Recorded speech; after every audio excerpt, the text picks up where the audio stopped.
Hello, everybody. Welcome back to another episode of the Box Office Dynasty. We are your hosts. I'm Jack, And I'm Josh. and we got a great episode for you guys today, of course, as usual. We're going to pick a new Bible study number, which is fun. That's when you guys comment your numbers, and we look through the book, and we'll explain that later. You guys know the fucking It's gist. always the best part of the whole thing. It's so fun. We're going to go over the box office numbers, of course, review some new releases, One Battle After Another and Marvel Zombies, so stick around for that. Give a little bit of a Jimmy Kimmel update, and then talk about some movies that are coming out later this year and next year, and next coming years, actually. And finish off with I know, because, they're a little bit later. Finish off with a game, too, Versus, which is one of my favorites. I know we always have fun doing that. How you doing, Josh? I'm pretty good. I'm excited for that game. We haven't played a game on this podcast. I know. It's been all news. There's a lot of shit going on. There's a lot going on, you know what I mean? Suddenly it's fall and it's action-packed in the industry, but I'm good. You know, I just got back from a little trip with some of my pals, including Killian, who was on 2 episodes ago. Yeah, fan 2 favorite. episodes ago. Already a fan favorite and a friend of the show here. And so, yeah, him and I and his brother Kyler and a couple other of our friends went down to Baltimore and D.C. to see a couple of baseball games. So it's like similar to that other baseball trip I went on with my dad, but this time I went with some friends. Yeah, that's so we went to Camden Yards and we went to Nationals Park. What did you think of Camden Yards? It was awesome. Camden Yards is awesome. Have you been? It's spectacular. Yeah, I've been. That's my favorite stadium. Oh, yeah, it's up there. I think I have a ranking. So I've been now to 11. So the baseball season's over. It ended yesterday. Yeah. The playoffs are starting now. So I've been to 11 baseball, like current stadiums, not including like Old Yankee and like Shea.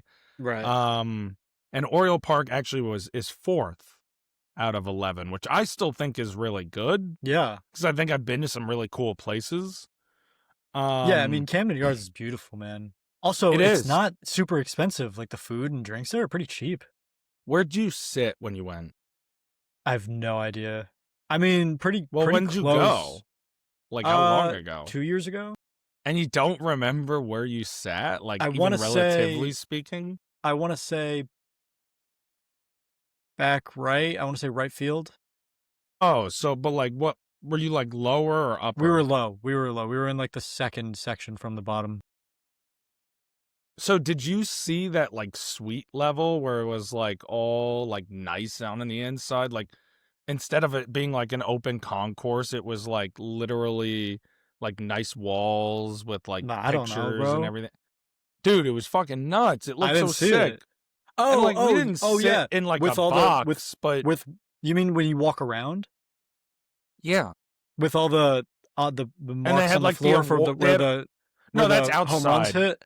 That's cool too, though. That's on Utah Street. That's where they put all the home run balls. I went around and took pictures of all the Yankee ones. Yeah, I thought you were talking about that. No, I'm talking about like in the suite level, and we didn't sit in a box. They just also have like the 200 sections on that floor for some reason, even though it's like a place that you're really like one of the like VIPs. And it's like, instead of it being like an open concourse, it's like a nice inside area when you walk around instead. Like you go through a door, like you're going inside when you leave your section, and you just walk around like this nice area with air conditioning. It's a nice stadium, dude. And like bars and stuff. It's got insane. It's got the classic and modern like mixed perfectly to a T. You know, just that vibe of classic but with modern amenities. I'll give it credit for the fact that the game I went to was a Thursday afternoon game, and it's late September, and the team is out of contention, and the team they're playing is out of contention. So there wasn't a lot of people there. It wasn't like a super high energy kind of atmosphere, and that definitely goes into your experience at the game. Yeah, for sure. But I still really enjoyed it because, you know, like, it's just Camden Yards, and they made it a great game. They were down 5-1, the Orioles, and they came back and walked it off 6-5. All right, and that was pretty sick. And then the next night we're in DC, Nationals Park. I really like this place. I mean, it's not a nicer stadium than Camden Yards, but kind of like the area around it better. Like, there's just a lot Okay. to do. There's a big social life outside Nationals Park. A lot of young people, places to kind of get drinks and see live music and everything, go to a restaurant or a bar. It's really sick there.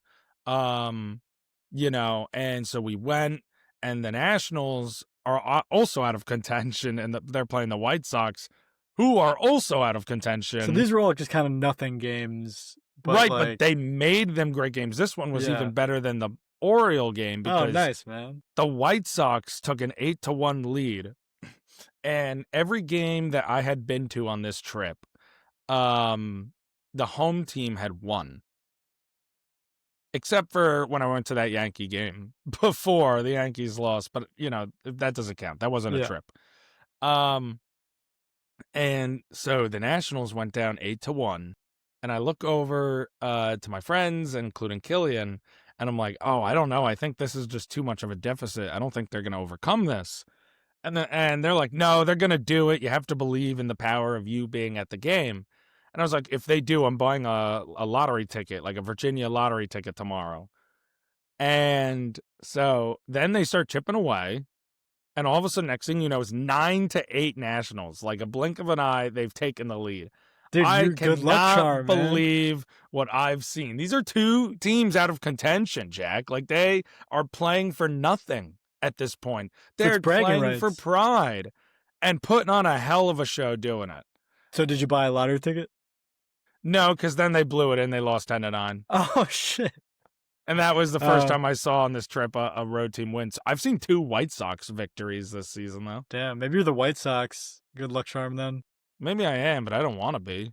Well, I'm glad you So had a good anyway, time. that was my trip. It was awesome. Had a lot of fun. That does sound fun. As you can see, the games were electric. So truly a great time.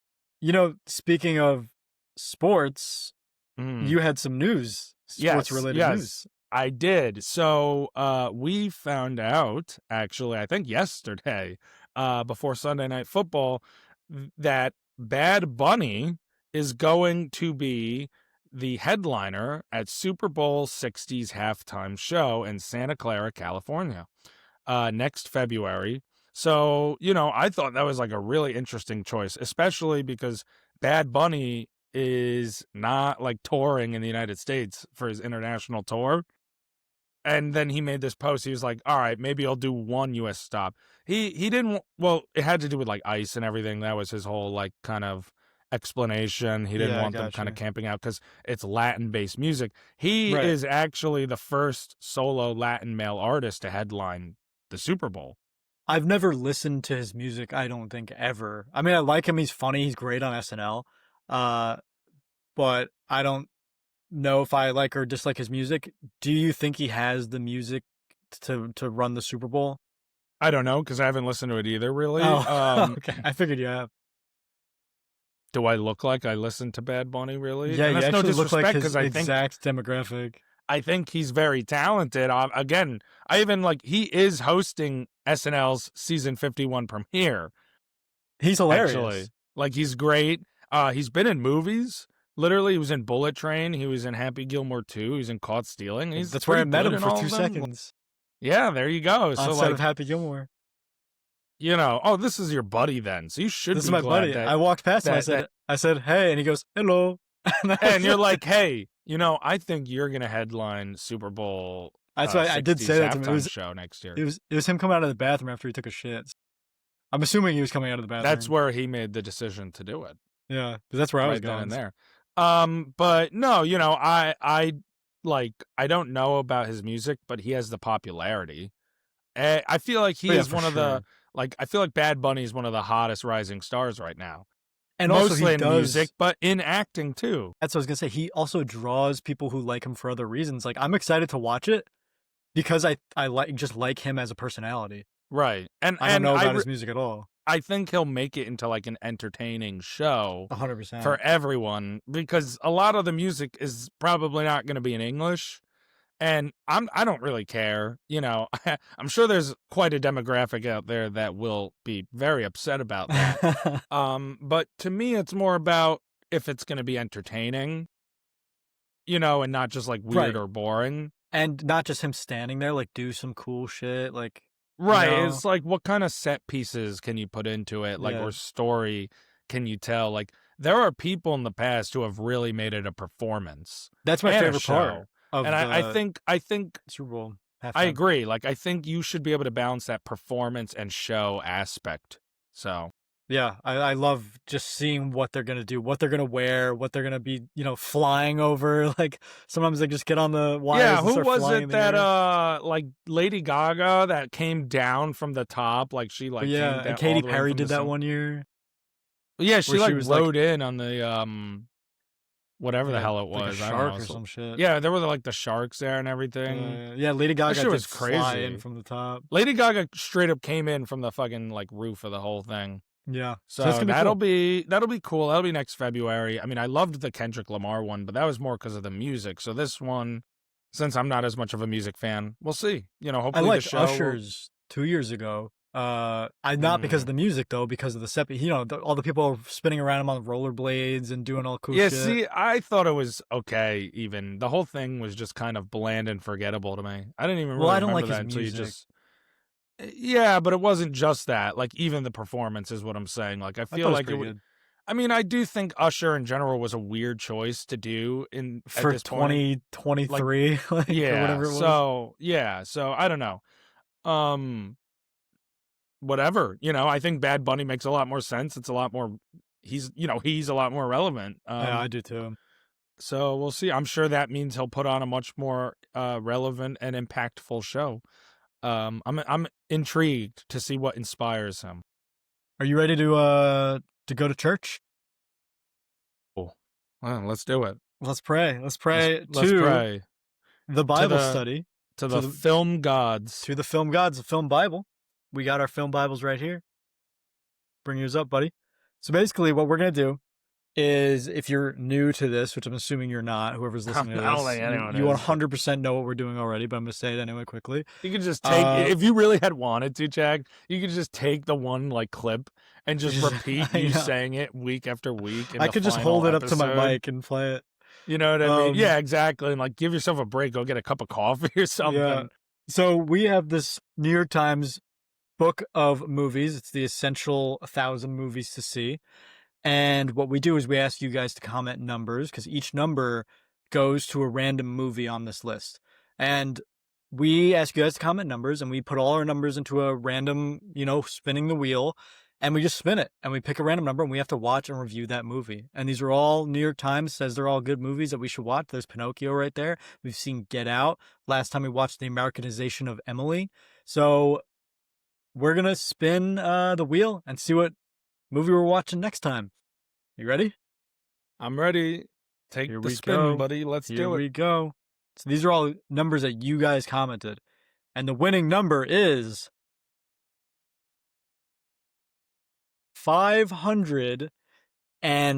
555. Ah. Let's see. Hold on. Hold on.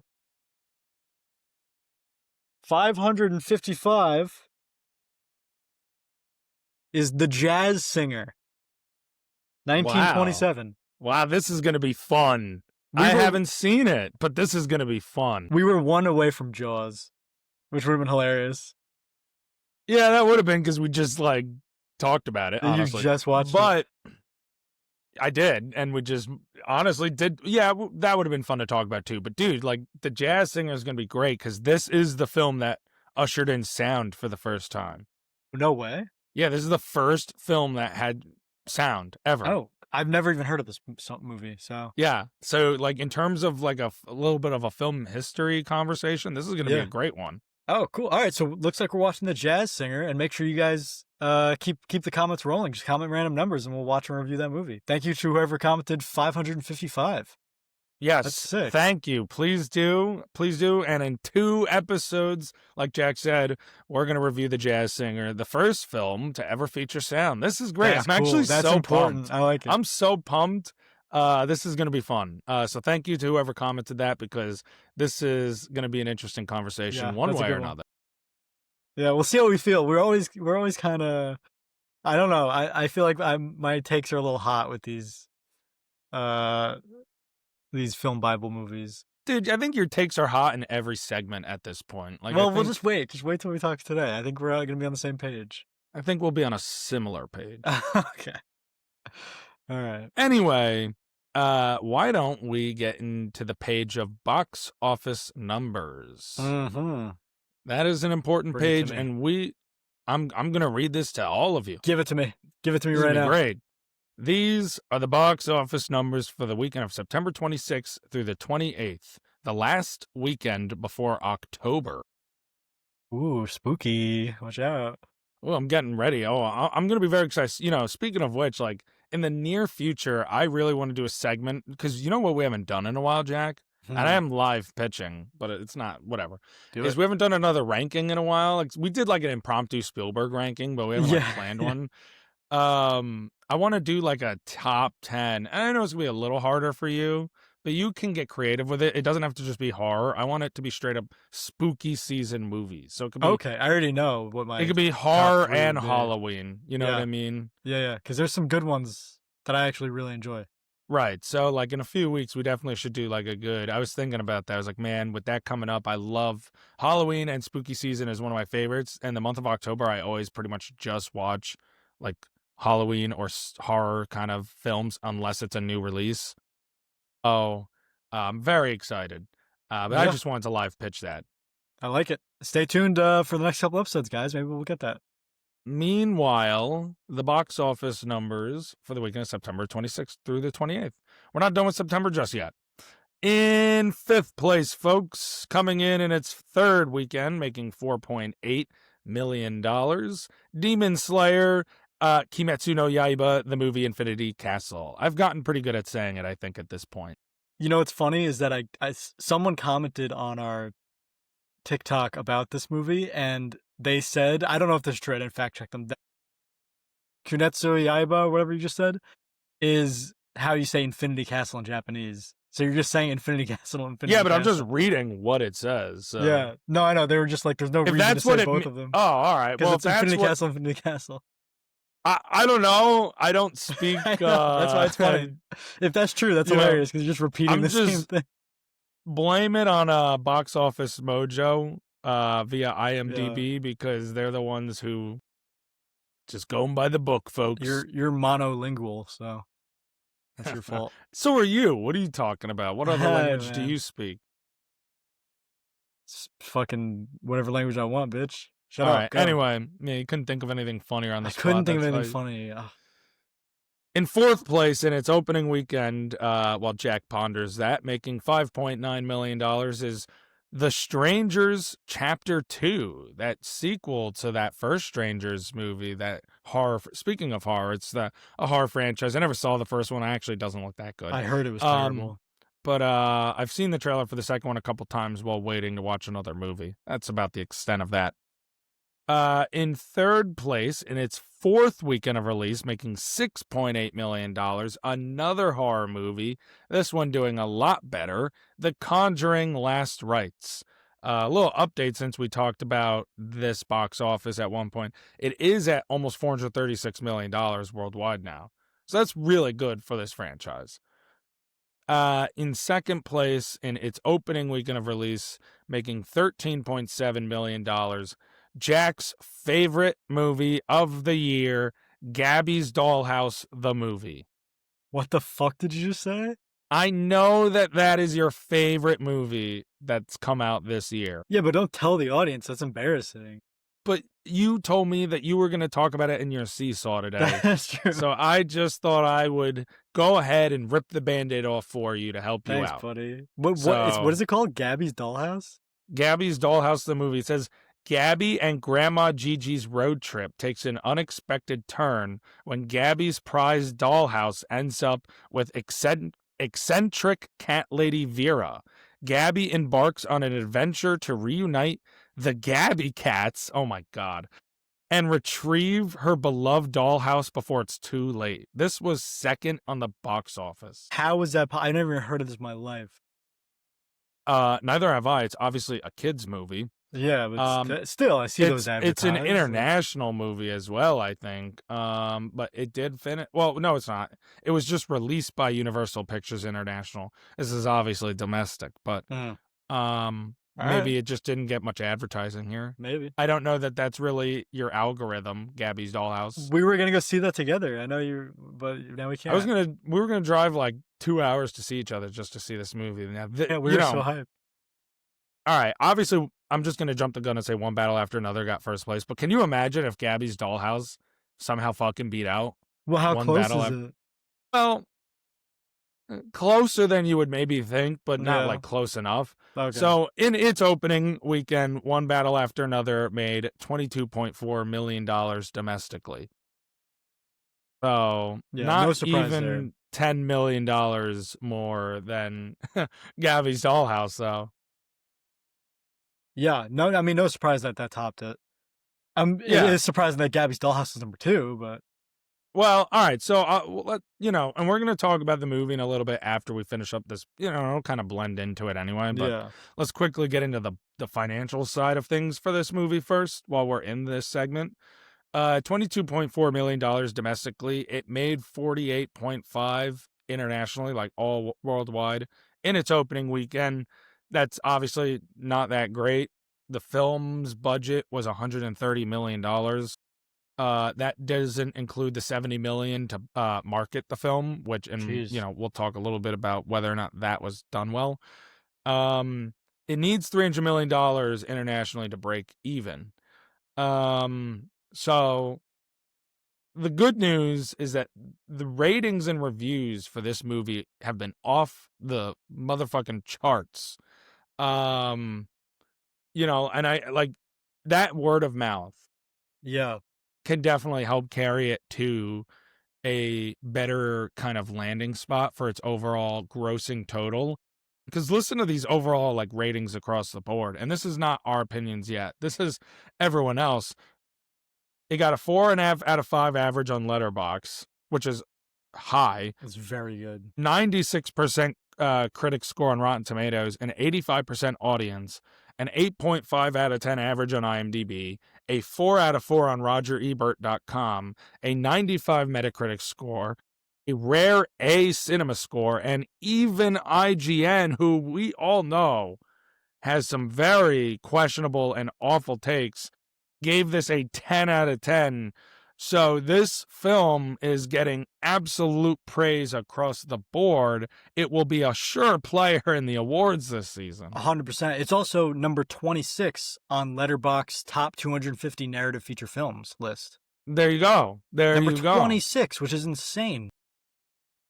So you got to think that, I mean, whether or not you have criticisms of it, it seems like everyone, to whatever degrees, really enjoys this movie. Like, Yeah.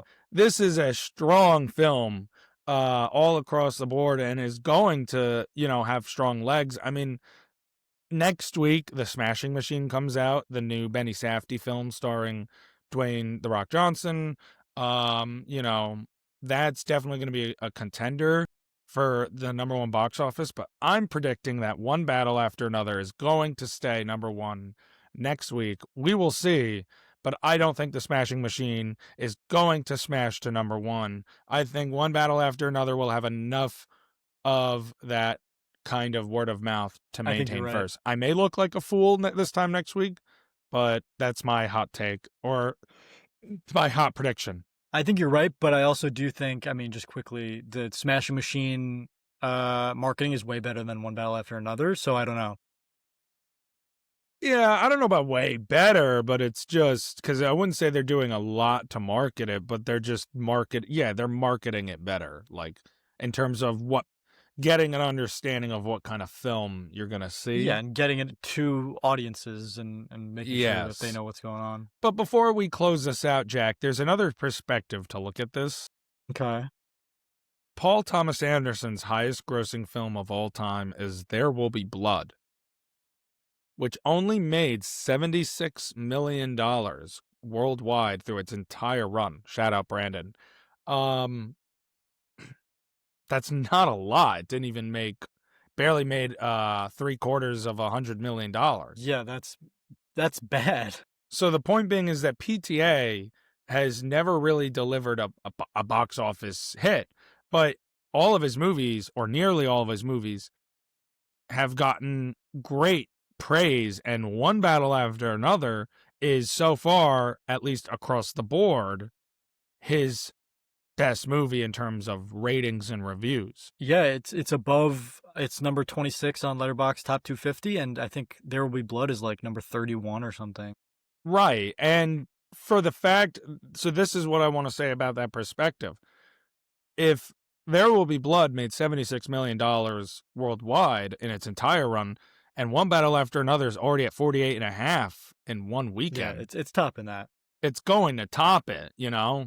And that will, like, how far remains to be seen. Yeah. But also, 51% of ticket sales for this movie came in IMAX, Dolby, and VistaVision screens, which means people think of this as an event.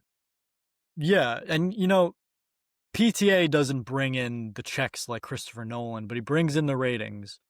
So this is an event when you have movies that are like hyped to be this good and end up delivering. What format did you watch it in? I watched it in IMAX. So there you go. So did I. So there Yeah. you go. Like I had to. I literally was picking my ticket out and I was like, it's IMAX or digital, and this movie's supposed to be amazing. I'm watching an IMAX. I'm not missing out. Right, because like that's what it's made for. Exactly. I mean, and then I've seen like the clips of them on the true 70 millimeter screens, and it's just nuts. It's absolutely insane. Yeah. But like, I do think all of this means that like, while we can look at the numbers on their own, like the 22, the 48, and be like, oh, it's not that good. I feel like when you look at Paul Thomas Anderson's career for, in that perspective, it's actually really good. Yeah. So, if you're a movie studio, you hope like, all right, maybe the next one will make even more. Yeah. I think we should just get into how we feel about this movie. I agree. So that is your box office numbers for the weekend of September 26th through the 28th. And now Jack and I are going to review the film One Battle After Another. So that's the financial side of it. Now we're going to get into the actual thoughts of the film itself. You want to go spoiler free first and then get into spoilers when we... Yeah. Because it just came out. Sure. We'll do our best at least, Yeah. until we can really start to get into spoilers. Because sometimes it's hard to like try to split that instead of just intertwining it. Yeah. Be like, oh, this worked because of this. But we'll try. Yeah. Yeah. All right. So this is our, as of right now, it's our spoiler-free review of One Battle After Another. You want to go first? I will go first. Okay. Just because I don't want you to steal. Yeah, I won't. I think mine's pretty good. Because I think you know what I'm taking. No, I can't. I can't even. All right. I gave One Battle After Another a strong 9.5 semen demons out of 10. Okay, that's good. I give One Battle After Another 8 road beers out of 10. Ha!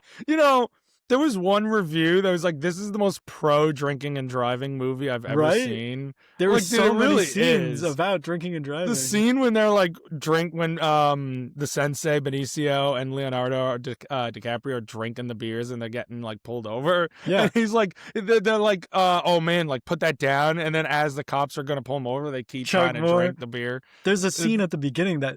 All right. Well, first of all, I just want to say that this movie was funny.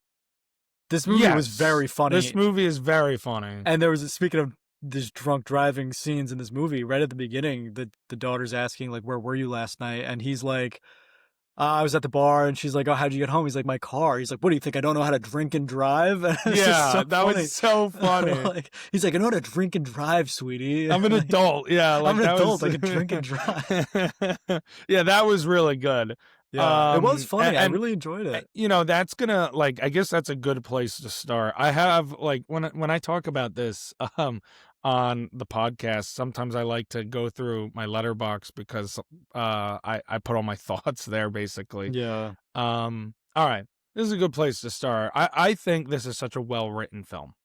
I think that the script, the screenplay is one of the strongest aspects because I think it balances things well, and it balances kind of the action with the comedy, with the emotion, with the narrative. I think the dialogue is super witty. It's funny. I agree. I Totally think agree. it's really smooth, and it's really like just, how do I want to word this? Relevant. The dialogue is written like, I think about what your criticism was for The Long Walk, and which I don't even necessarily agree with it, but I think this movie is the opposite of that. I think the dialogue of this film is very much like, these are things that people would say, these are real Yeah, people. I didn't have that problem It's with this it's movie at it's all. funny, it's relatable. Yeah, Not that 100%. we drink and drive, but just that idea is just so funny, and like, Yeah, people that not would that be part. like that.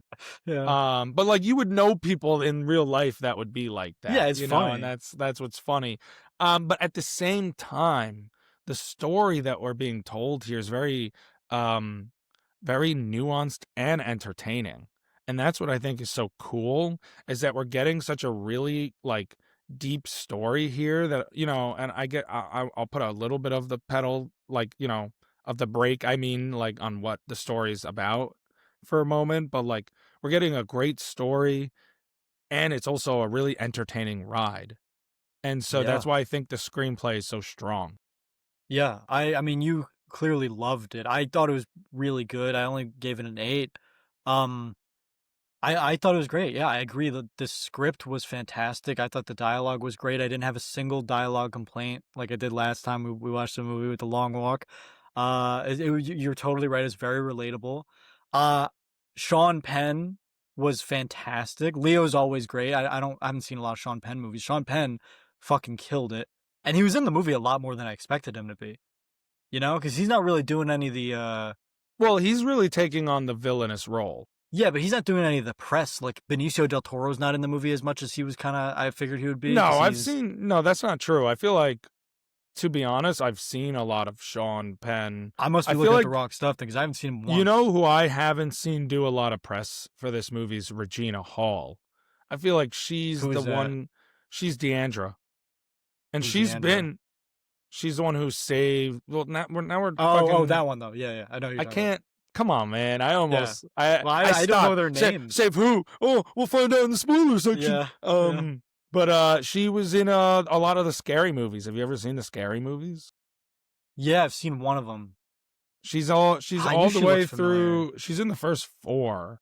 I knew I she don't looked think she's in. familiar. I don't know if she's in the fifth one. She was great. Um, No, but yeah, like, she's the only one I was saying. No, I don't think I've seen do a lot of press. But all right, in terms of the cast, this is what I'll say. I think this is one of my favorite DiCaprio performances.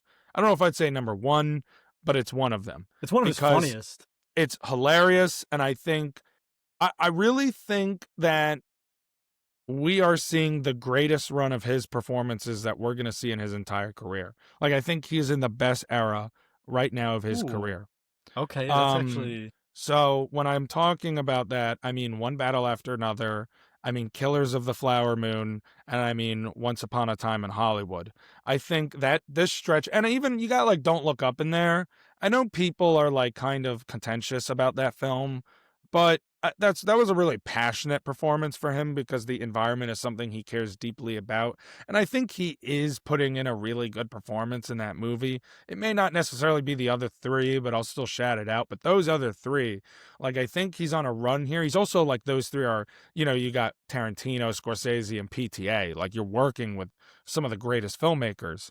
Like, I think DiCaprio is just in this era where he's playing such dynamic uh roles that he stretches the bounds of his own range. That's And what in this sense, it was really comedic. I was thinking that the entire time watching this movie. I was like, this guy is so different.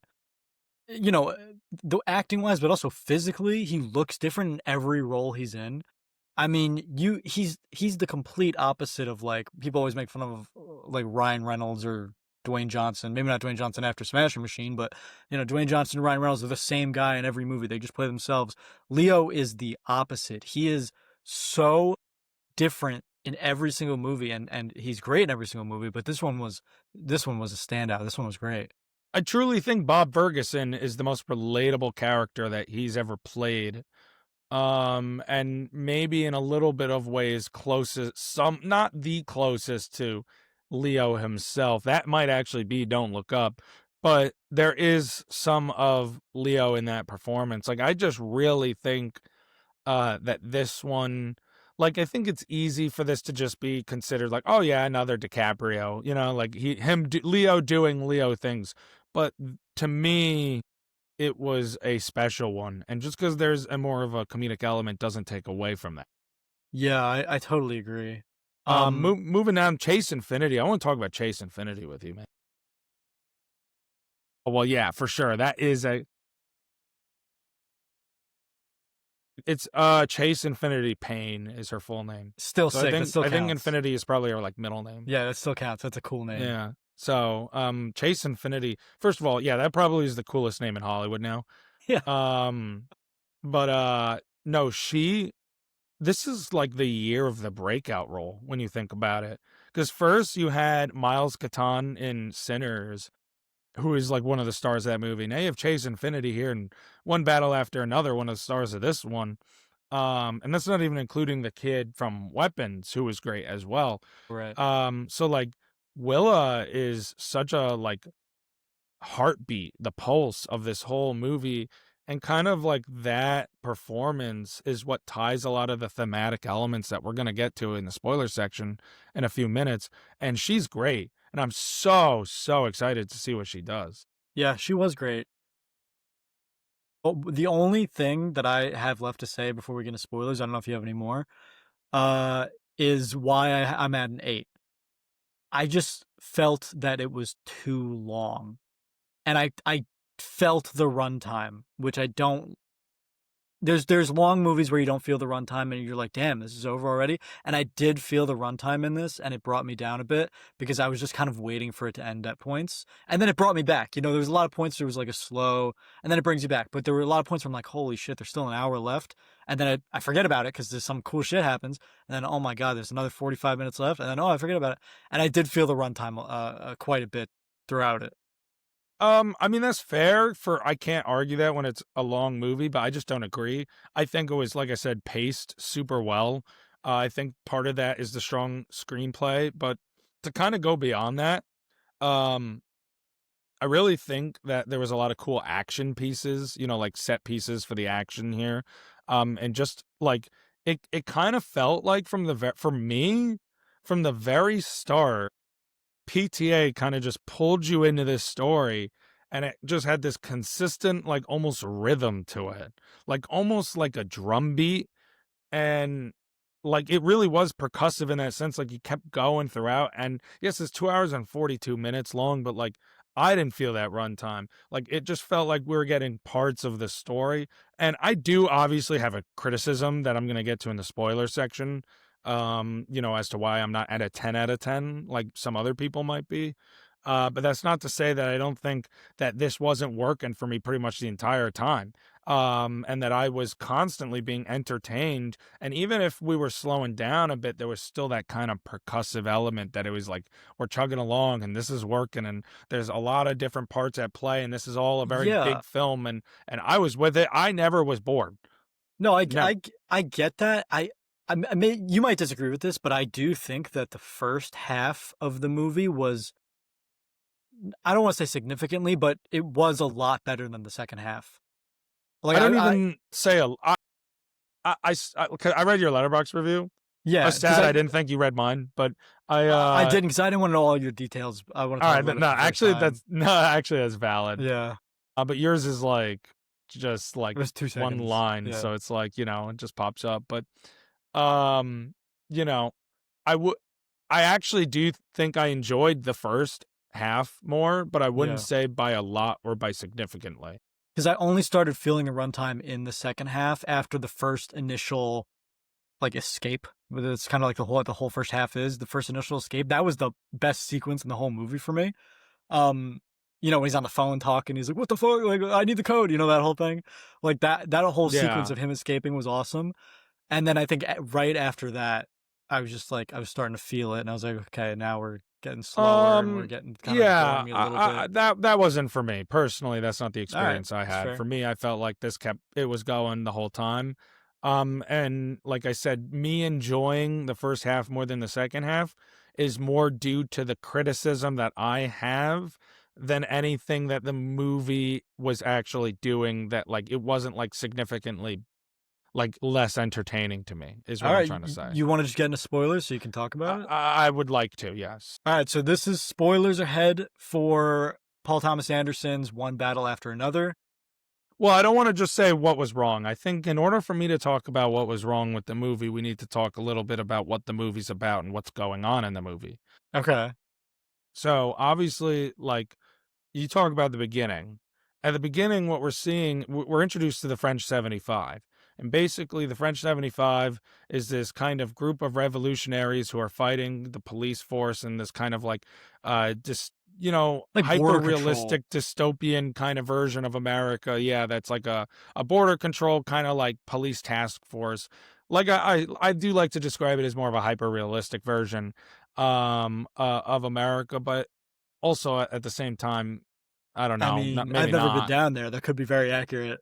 Well, yeah, It's that's got like people true. in cages and stuff. We know that happens. No, no, no, no, no. I just meant in terms of like maybe Oh, at the one colonel. point this would have been an over dramatization, but like of the people. Yeah, the Yeah. people are all fucking lunatics. Nowadays, but like nowadays, I don't know. I think it's a little more Fair. on the nose. But I'll leave it at that.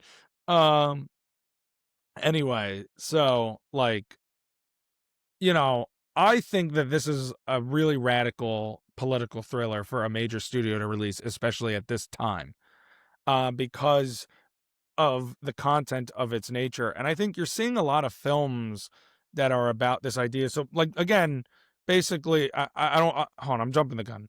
So they're ex-revolutionaries. They fight, like you said. We spend a lot of the first act like learning about them. It's not just that one escape. We really learn about them, which I Yeah. thought was great. How like they get involved, we don't even really learn what they're fighting necessarily, who they're about, but like We we get the kind of gist. I mean, we it's get the gist basically, of what it should be. it seems like they're just fighting authority on some level. Yeah, yeah. Um, and then so you have Leonardo DiCaprio's character who goes by like Ghetto Pat, I think, The Rocket Man. the Rocket Man, and he falls in love with another member of the group, Perfidia. What was it? Perfidia Beverly Hills. Yeah, dude, the names of this movie were crazy. Yeah. The Jungle Pussy was one of their names. Yeah, she was Jungle Pussy is crazy. But they end up having a kid who is, Willa, and Perfidia like kind of struggles with motherhood and with this kind of balancing like her desire to go and revolutionize and change the world with, you know, feeling like she needs to now settle down, and like in her mind, this is what I mean by nuances. Like you can, what she does is obviously fucked up, but it's not like you don't understand her perspective or like the complexity of the decision. This might be a It doesn't stretch. make her it doesn't mean I don't think she's selfish for the decision, but there's also like two ways to look at it. Well, this might be a stretch, but do you remember in, I think it's Mission Impossible Fallout, where Ethan Hunt is like, or maybe it's the fourth one, I don't know, but he's talking to his wife, Julia, and she's like, I know you could never sleep, like knowing nobody's out there saving the world because that's your job. You know what I mean? And he was like, she's like, she feels safe because he's out there, and like he basically felt like he owed it to the entire world to do that. Maybe that's what Perfidia feels like. She's like, I can't be stuck in here because who's gonna do what I do out there? You know what I mean? that's a good point. And like, okay, so this is going to start to lead to my criticism is that in the second half we start to see like obviously everything falls apart because she ends up killing like a cop or whatever, But yeah, in a bank. like the guard or a cop or whoever in the bank, and like everything falls apart, and she ends up like being a rat and like kind of ratting out the Yeah, other and this is members of already the after French she 75. bangs the colonel. She bangs the bad guy Well, and she has his bangs the kid. colonel. Well, okay, so like we don't know that it's his kid though until later on. Yeah, well, yeah, I know, but we're in spoilers. All right, so it ends up that it's his kid, but Yeah. like like they reveal that later on when he needs to, I also because he assumed wants. that the entire time, though. I'm pretty sure most people would have thought that because like they showed them basically having sex. Right, but we see them both have sex, so it's like that's what it's supposed to be left for. Like, what is it like? I just And assumed obviously, it. Yeah. I don't think it's an unfair assumption, but I don't think that that Well, they no, because I was right. necessarily. So Yeah, but that doesn't mean. Well, I know, but like I'm saying, like it wouldn't be like, wow, that was an unfair assumption, and you turned out to be right. That's crazy. well, yeah, no, I thought it was they kind of made it obvious. I don't think it was obvious. I think it was supposed to be like, did it happen or or not? Did it the sex happen? Like, is it his or is it his? It could be either or. Because she slept with both of them. So you Yeah. don't know until it lines up. Like obviously, like it really did have to be his. That's what I'm saying. It's not really an unfair assumption, but I don't think they made it as obvious as like it had to be his child. Like she slept with both. It could have been either she's at the same time. But, for the purposes of the plot, Right, it had to be his. it's his kid. Um, and so anyway, like she abandons her. And my one criticism is that, we see like the whole thing about this movie is it's about generational trauma. This movie is kind of about how that like trauma and baggage that goes down from parent to child, that relationship between them, and like, how you navigate the world with that and try to be better than your parents were. And it's really interesting to me because I saw like this one comparison of another movie that came out earlier this year with Eddington. Both of these films are about the world being a really fucking shitty place right now and life just being rough and, this kind of breakdown of society and fighting back. And then they take two different paths with it because in Eddington, it's about the next generation is fucked. We're not going to be able to be saved. We're doomed. That's like the thematic like point of Eddington. The thematic point of One Battle After Another is that maybe we can be saved. They can be better than us. And the one thing I wanted to see out of this movie is a little bit more of that present day relationship between the mother, Perfidia, and Willa. Because she never comes back in person. Yeah, I And I really didn't expected her to. I didn't want her in the second act. Like we have the 3-act structure.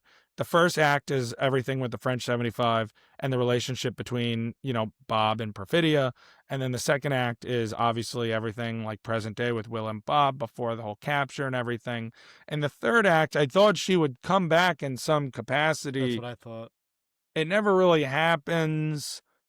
And it just felt like, she gets the letter, and I just don't know how much that one particular ending works for me yet. It's not that it doesn't work at all. Okay. It's about how much it works when, like at one point she's really mad about her mom being a rat. Then at the end, she seems to come to terms with who her mom was and like the truth, but I just don't really know where that change comes from. I want to see her have that out with her mother, to be able to get to that place a little bit, even if they don't have a relationship at the end of that. Yeah, I see that. I mean, I didn't mind that the mom never came back. I actually expected her to come back, and she doesn't. But I kind of liked that she didn't because it made me understand her character more.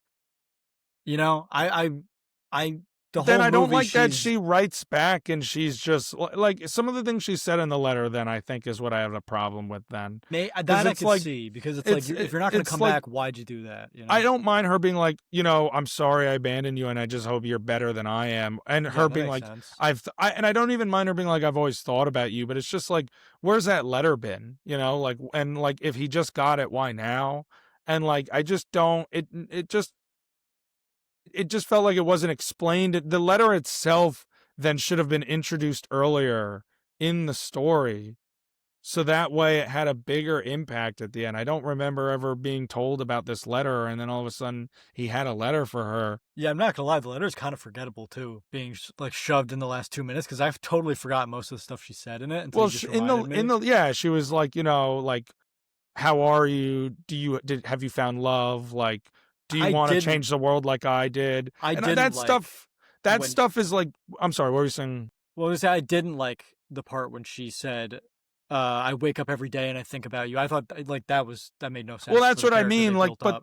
but like, Well, I think it makes sense for her to, like, because she still has that mother-daughter, like, literal connection, from Yeah, growing but her for she 9 months, ditched and I'm her and sure, acted like she hated being a mom the whole time, and but I don't could have know come that. back in the I last think it was 16 obvious years. that she was very, like, conflicted with, and she was, like, she didn't under it was almost like she didn't understand why she couldn't just like, even, like, I think there's one line that puts that in perspective when he's like, it's almost like she doesn't realize she's pregnant. It's like, Yeah. to her, I think it's like, why can't this still come first? Like, it's not that she does, you know what I mean? And so that's what I'm saying. I wish we saw more of her coming to terms with being like, man, maybe I really should have, like, because I think the movie is trying to say, how do you balance personal responsibility with communal responsibility? And, Yeah. like, how do you make sure that you are set for a comfortable life, and how do you make sure that the people around you aren't suffering, and you take a selfless act to do your part to make sure people around you have better lives too? And I think, like, it would have been really interesting to see the mother grapple with that kind of decision throughout these years, as well as the daughter trying to come to terms with who her mother actually was, and that the fact that she made that decision, and see that come to a head. That was the only reason, like, when we get this letter, it almost feels like you took the shortcut to do that, and I wanted more of that. Which is crazy to ask for more when this movie's almost 3 hours long. Right, but to me, it's not about, like, oh, how long or short a movie should be. The Brutalist is like 4 hours. Like, I think a movie's length is about what works for the story. If you can tell the story in 90 minutes, great. If you can tell the story in 3 or 4 hours, then fine. Well, You that's what know I'm what I saying. mean? You But, like, you wanted more for this, so you would have liked a longer runtime if they could have done it better. it's not that I want a longer runtime, it's that the runtime that we got, to me, didn't give enough. I guess I wanted a longer runtime, but not like I'm like, "Oh, I wanted to sit in the theater for a longer amount of time." If they could have told the story within 2, like, there are probably certain things within that they could cut, I'm sure, but, like, yes, I guess maybe adding a little bit more of the mother in the 3rd act. I didn't need her throughout the whole movie. I think she leaves and we need her to be gone. But I think a little more in the final act of just, like, her having that hash out with her daughter and being like, 'cause that's what this is about. Yeah, And I I guess, could see like, that. I do try to reckon with another perspective because I love this movie, and it's not so much like the criticism weighs it down for me, is that I think in a lot of ways, and my friend Matt, who I went to go see the movie with, kind of gave me this perspective too. You can look at it and say that, like, it also focuses on, like, the people that are present in your life, which makes it, that is a better perspective and makes it a better movie, but just still makes the letter thing a little weird. Um, but Yeah. because in that case, you know what it really is supposed to be about, and this is, I guess, a more accurate look at the movie than the previous one, is, they don't, and, like, Deandra, the Regina Hall character, talks about this a little bit throughout the film. You know, they see a lot of perfidia in Willa, and Yeah, they were like, they they don't say want that. her to, like, kind of turn into another version of her, because look at the life Perfidia ended up, kind of making for herself. She had to kind of go on the run and disappear, A and she self-destructive got she rat. got she got her friends killed. Like, I really, like, a little aside for 2 seconds. I didn't expect Alana Hayam to be, like, fucking murked like that, because she's been in other PTA movies like Licorice Who Pizza. was She that? was the one that ran it. She had the bob at the end, and she ran Like the down the stairs grocery and got store? fucking, yeah, shot Yeah, in the that was head. crazy. She Like, she walks right ran out the outside, emergency, boom. boom. Yeah, she was like the star of one of his other movies. I didn't even know she was in this one, and I didn't expect her to just get murked like that. So I Yeah, was that like, was wow, crazy. okay. But that was just a little side. Yeah, no, I don't know. I just feel like that relationship, and kind of, and, like, that's what the movie's about, is seeing that, like I said, that generational baggage and trauma, and, like, how even though she never knew her mother, parts of her mother were in her, and I think that that Yeah. is what it's supposed to be getting at. And so, maybe then scrap the letter entirely. Like, I just feel like it's about the fact that Bob was who was there for her whole life. That's her dad. Like, her dad Right, is it's Sean not even her Penn, fucking biological father, right. and But, he's like, the one that's who's there that's for who her. was there for, and, like, obviously this movie's about more than one thing, but from that aspect, I think that's what they should have done. And just scrap the letter then. But otherwise, this movie is just so great. And I think the story is just so deep and so impactful and just a little bit more of a positive spin at what Eddington was getting at a couple months ago. I want to talk about quickly Sean Penn's character Lockjaw because first of Of all, course. crazy name. Also, his character's name was Stephen Lockjaw. That's wild. Uh, I Which didn't. is kind of fitting at the end when you think Yeah, about it. it is fitting. Because That's he gets his true. fucking jaw blown off with a Yeah. shotgun. You know, I went into this movie having a vague idea of what it was. Like I was like, okay, there's revolutionaries and that's pretty much it. Like it's a story about revolutionaries and their lives, whatever. And the first 5 minutes caught me off guard so no pun intended, so hard. I was caught off guard where she walks in and immediately like gives the guy a boner. Like so I mean just to lay it out for everyone who's watching, they are basically, like, taking border patrol hostage at some point along the Mexican border, and they're releasing people that were held there. I'm assuming, like, people who crossed the border illegally or legally or whatever, um, and they're being held in cages and jail and cells and everything like that, and they're releasing those people and holding the patrolman hostage, and the colonel is there, and Perfidy goes into the colonel's office and she has a gun pointed at him I and think she it's takes Perfidia.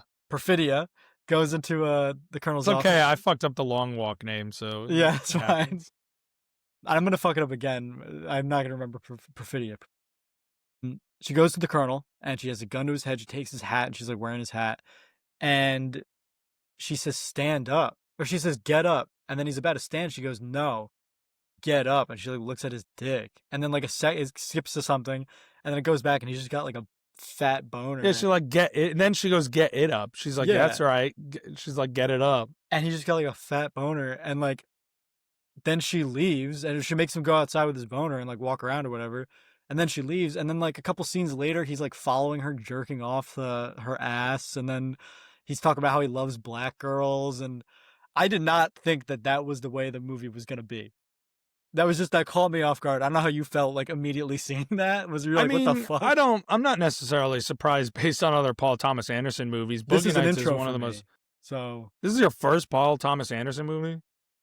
Oh, man, well, if you ever watch Boogie Nights, let me tell you, you would not be surprised. but that was crazy. You didn't think it was crazy with the Sean Penn's boner in the first 2 minutes? No, it's kind of tame compared to what he's done in the past. All right. That's I fair. mean, I guess I couldn't say for sure how much of the comedic upside there would be, but then in the trailers, you see the joke when Leo's like, "Now is this a he or a she or a they?" And obviously Will's like, "Oh gosh, it's not that hard. It's they them." And he's like, "I'm just trying to be polite." Like that to me is like funny, and I'm like, "All right, That like was funny. this is clearly trying to go down the comedic relevance route," and so which it I think very much succeeds in. And so like no, I'm not that surprised. There's always a sexual side to Paul Thomas, or well, almost always a sexual side to Paul Thomas Anderson films. And you know that character Lockjaw. Part another thing that I didn't love about the movie was I guess I needed more runtime too because he has this like he's like fetishizing black women at the beginning, and then he goes to a meeting about joining like a white supremacist group. And I was talking to one of my friends and they were like, "Oh, it's kind of like how, back in the 1700s like slave owners would they would rape their slaves and they talk about how much they hate their slaves and how they hate black people, but then they would rape them anyway and sexualize them." And I see that, but I wish we could have seen the internal conflict. I wish we could have seen him struggle with that more because it's kind of like a 180 for us as outsiders to be I don't like, think he struggles with it. I think he's well, a I think he's a racist who like kind of fetishizes his power over black women. He literally imprisons Perfidia in like her own kind of like suburban cell in the movie at one point yeah, in but he witness liked getting protection. dominated with her when they're banging. Right, but because dominated by like, her. right, you know, like that's the point though, is that like it's a show of power, and then in bed he has his own like sure like sexual fantasies. I mean, think about a lot of people who are outwardly homophobic, and then like it's a lot of like internalized feelings for some. Not everyone who's Right, but it's homophobic, but like conflicting. I I just don't don't think feel like we so. I saw. think that's a very obvious like depiction of what there are people who in life who do kind of fetishize having power over black women, but in reality detest outwardly detest in other races or whatever they're with their white supremacy and white power kind of I ideals. know, but then at the end And he also says, "I loved her," and he says, "I did love her." So it's like that's got to show some sort of internal conflict. You love this black woman, but you're joining this white supremacist group. maybe, but what level of it is still just being emotional manipulation for power over his daughter now, who is Maybe, but also a black woman? I would like to not have those questions because I we did get a lot of him, but I think we needed more of him to understand I mean, him that's fair to have wanted more of him. fuller. I'm not arguing that. I just think that we did see like who he is and get his character. I don't know that for me he really has much internal conflict in him. Maybe a bit more about his daughter, and I I think that's mean, why we see that, but I don't think he really had that too much about the mom. And even if he does a little bit, I mean, we do see him kind of like have these gazes, these moments. I'm not really sure what else we would get. Like, he's definitely kind of pondering it and thinking about it in these beats where we know that that's what's going on because, like, he's in that perfidious house or something, like in yeah, that scene. and he was So, bringing her flowers and right. like, So it's not like we don't like see that in other parts of the movie. but Like, right, he's we trying to see make him that either weird be effort. we see him either be like obsessed with her or a super hardcore racist, and we don't Right. see an in I between, which I think would have liked that transition. But I don't think there is a transition. I don't think it went from one to the other. I think there's this kind of like crazy mixture of both because that obsession and love is still intertwined with his power fetish over her, Like Yeah, it's not real authentic love when he that he found out has for her. about the white supremacist group, I thought that could like if we seen him found out about it, because it's just so odd to me that he just goes to a random meeting and he's like, "Yeah, I want to join your group." Like, I would have liked to see him maybe find out about it and be like, "Oh fuck, like I have to not be in love with black women anymore. I have to join this group because I want that power that Right. they have." Like But something like that. someone like that probably doesn't think about that though. You have to even think, you have to take that into consideration. Like, would someone like that think about that? No, he probably just goes and just does it. It's all I mean, I internalized guess and I don't know how subconscious. those Like, people think. but like that. I mean, that's what I would think. Like about a person like that. I wouldn't expect them to really sit down. I think people who have the capacity to sit down and ponder the morals and the ethics of that kind of stuff probably would come to the conclusion that they shouldn't join the It's white supremacist group. that's a So I good point. don't If he's think questioning if it's right or wrong, but I don't not the morals. I thought it meant like I was like, more but that's talking why about I like don't I think have to give up my love for black women so I could join this group and be more powerful. but he Like just the didn't. struggle of having to give something up that he says he loves. Right, but I think it was something to him that he wanted to hide anyway. He always felt like he could hide it. He didn't want to have one or the other. He just Yeah. wanted to bury that because he was very clear that he preferred the club. He made that very But clear yeah, in the 100%. movie. So, I don't know, to me there wasn't that him like questioning it. I think that was always what he wanted, and he never really preferred that. Like I think And that's what he killed only him. would have, right. Well, yeah, and I just wanted to say, like, outside of this conversation, which I never even really thought about that, and I think that's a very interesting, like, conversation to have about this movie. But when he was revealed to have not died from the gunshot and the crash was one of the craziest, like, beats of the movie. Yeah. Him And when walking down the the street. walk is actually the funniest walk I think I've ever seen. It was so funny. He He's looks just like so tiny. pimped. He like Well, it's the way that it was filmed because we're up on a crane clear I know. and we're doing it the hills. You talk about your favorite scene. I want to say my favorite scene in the whole movie is the highway chase. That to me is one of the best scenes all year. I like That to me is incredible. Yeah, everything going through the that, camera work the was great. suspense and the tension, the camera work, the technical aspects, and just like the way it was played with the characters. and the cars going back and forth, and the open air set piece. This is what I mean. It works so well. And so I loved it. I loved all of it. It's Yeah, great, this you was a know? great movie. Um, let's see. I mean, I don't know. That's kind of about uh where I'm at. I do want to say though about Benicio del Toro. You say he wasn't in it as much as you thought. I still thought he had a decent amount of screen time for this because he's a supporting character, Yeah, not a main character. and he was the And goat too. and he was hilarious. Yeah, he was the GOAT. He honestly was probably like my favorite character in the Yeah, he movie. was pretty sick. Him and Bob, like they were great. My favorite characters, not my favorite performance, but I do think he deserves some attention this year as well. Like it's Yeah, great. he was funny, and also every time he was on screen, I was like, oh, they're fine. He's got it. He like never missed a line delivery. Yeah, when he was able to get Bob out of jail Yeah, and and then then like out of the through the hospital. hospital Yeah, was crazy. I'm like, this guy's actually like one of the most reliable. Like, if we ever do a future ranking of like a top 5 most reliable characters, he's he got to be up there. he could, and then he just gets arrested for drunk driving to save Bob. Like, Yeah, he's like, don't worry, that I'll be able to get through this. yeah, Like, you got to like get it. he's actually the goat. He's the best. So I That would loved be a fun him. ranking, just like a random category like that. Hey, when we get a slower week, Yeah, yeah, we can do it. So, um, and one last thing that I want to highlight before we move past this film, yeah. is the music. Both Oh, dude, it was fire. the score and the soundtrack, The both of soundtrack them, was great.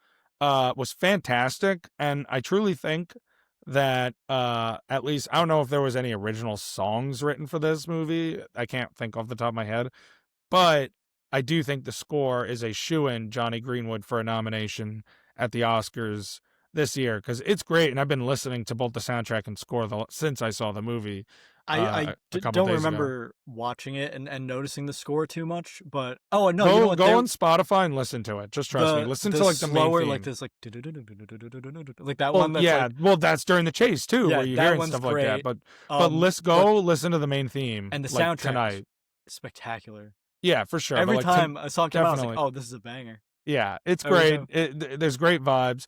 This movie, all in all, is like truly one of like it's not. I don't know if I'd say it's my favorite film of the year, but I do think this is one of the films of the year.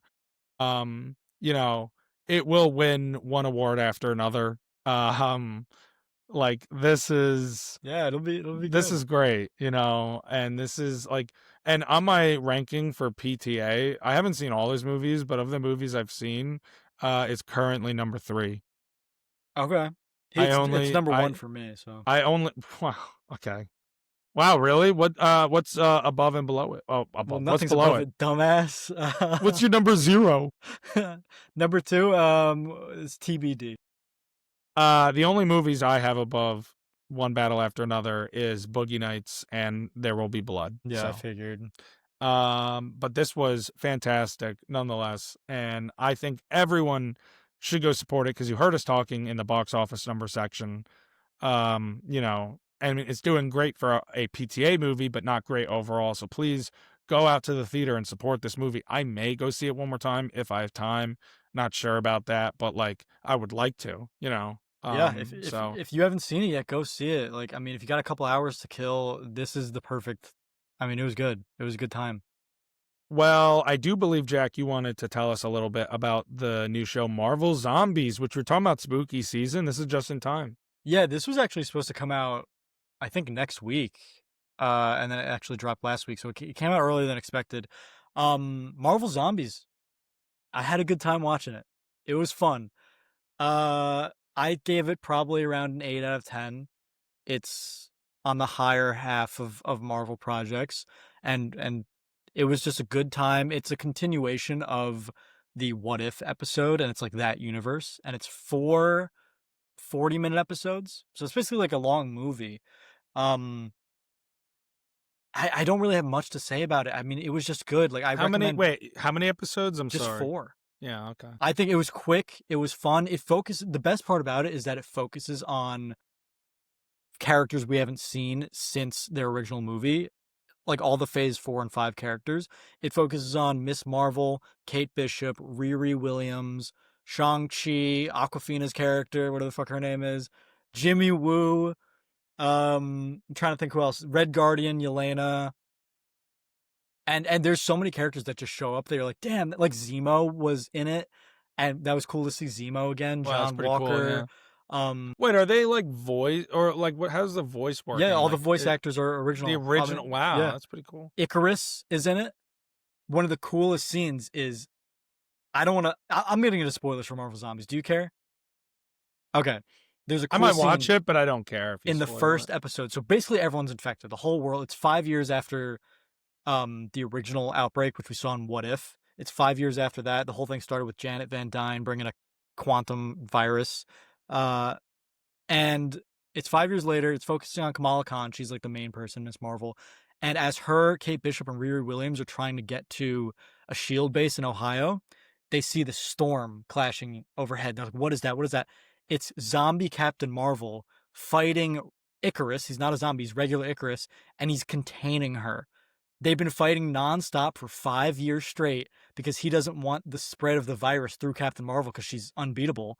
So it's literally zombie Icarus fighting for 5 years in a battle where they cannot win. It's so cool. The best character in the whole series is Blade. Blade makes his MCU debut in this movie as in the Is show it as Mahershala Ali? it's not Mahershala Ali's voice, but it looks just like him.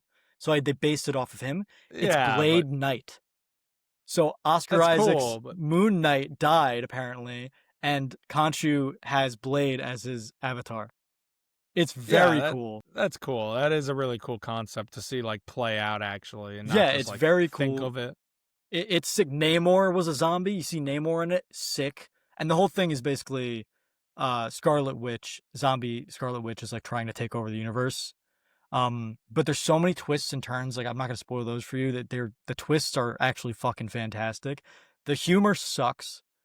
I mean, there's Kate Bishop gets annihilated in the first like 20 minutes of the first episode, and she's just like, "Oh crap," and then blows up. Like it's that kind of humor where it's just not funny, classic MCU humor. The animation sucks. I hate the What If animation, but the story is so good and so fun, and seeing all these characters interact with each other for the first and probably last time is a lot of fun. So I would recommend Marvel Zombies if you haven't seen it. It's a quick watch and it was a good time for sure. Do you have to finish all of like the 3 seasons of What If to be able to watch No, this or you no? just have to watch the one episode from season one, Which the zombie episode. okay, sick. Yeah, that zombie episode ends with Black Panther, Paul Yeah, Rudd's head, and I remember. Spider-Man. I might rewatch it before like that episode before Yeah, and then I. they're in it also. It's continuing their story as well. I think they show up in like episode 3 or something. That's cool. Um, it's really cool, man. Spider-Man's the GOAT. Thor, some crazy shit with Thor. Hulk, some crazy shit with Hulk. It's awesome, dude. So I would definitely recommend Marvel Zombies. No, yeah, for sure. I definitely want to check it out in this upcoming spooky season. That's what I've been saving, like that and Wednesday Yeah, I for. think I've you would been like enjoy it. waiting. I Yeah. think you would feel my criticisms of the stupid humor that's just not funny. But I do think you would like the interactions and just the unique storytelling of the world that they built. Right, right. No, that sounds really cool. So have to check that out. Um, moving on, just gonna provide a little bit of an update on what we were talking about last week, which is with Jimmy Kimmel returning to television. He returned to his show last Tuesday, September 23rd, and delivered what I thought was a remarkable monologue. A lot about freedom of speech. He talked about, some of the things that happened, kind of took aim at Brendan Carr and Trump. I know you said you didn't see it. I do recommend you watch it. I know you're not a big fan of his. Hell, it's not like I sit around and watch a show every night, but I do think that it was truthfully, one of the key moments in late night history. When you Okay. consider the gravity of what went down, Yeah. the unprecedented gravity to say, and just like how emotional and like actually honest and at points pretty funny, admittedly, the whole thing was. It just was something that I think everyone should see. And so I'm glad he's back.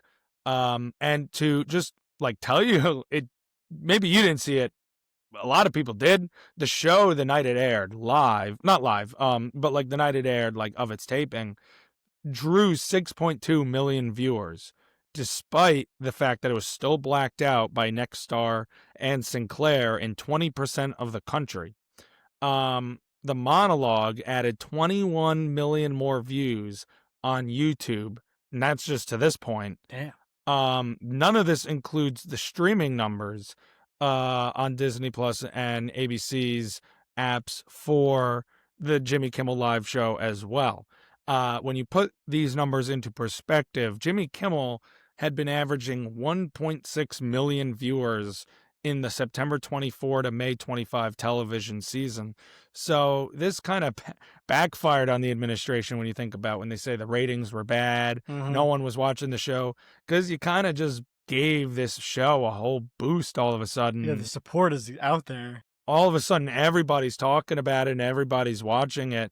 And since all of this went down, and you predicted it, because of course I didn't think you were wrong about it either, I agreed, Sinclair and Nexstar have both caved and resumed airing his program without an apology and without a donation to Turning Point USA. Yeah.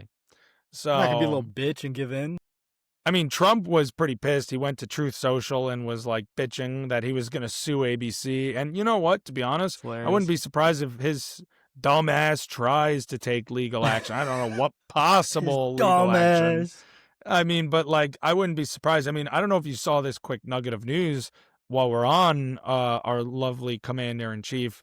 Trump returns his attention to the movie industry, threatening again to impose a 100% tax on films produced outside of the United States. What the fuck?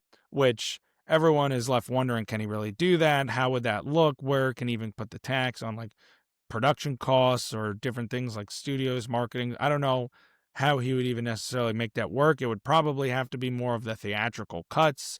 But I mean, either way, if you think about how stupid this is, he doesn't even know what he's talking about, because one, he might not really be able to do that. Two, tariffing that is only going to make it more expensive for the U.S., who the United States will produce films outside the country, but with United States production companies. You're only hurting yourself.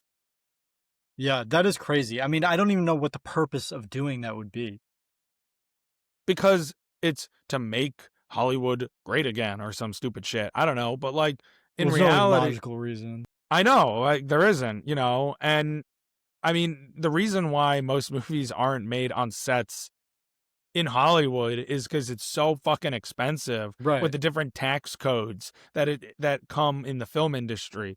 That's why a lot of them went to Vancouver or Atlanta. They were getting certain breaks on the production costs or going overseas. But even if you look outside the financial bubble, Jack, for a second, what about films like Dune or Avengers or countless blockbusters that go overseas, not for the financial reasons necessarily, although that is why they're doing that, but also because they're location scouting and they're filming. I mean, Marvel doesn't really film on location that often. No, but they love Atlanta with Marvel. Right, but like, Spider-Man was in Budapest and Dune films in Jordan, you know, like they do. The Indiana Jones filmed overseas, like they film these movies overseas for real locations. If they can't get those locations in the United States, what are they supposed to do? Film on a set and look like shit?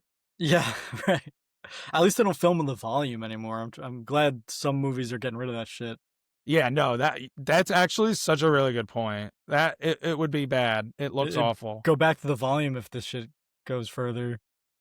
But anyway, so I just want to shut that out because, you know, obviously there are way more important threats and things that are, you know, well, for lack of a better term, threatened by the administration. Rights and I guess other industries, or groups of people is really more accurate. However, for the purposes of our podcast where we talk about entertainment, it is important to note these things when the administration says weird and threatens the film industry as well. It's unsettling, you know, but it is unsettling. I'm not the biggest fan of Kimmel, his show at least. I think I like him as a person. Like, I don't have any problem with him as a person.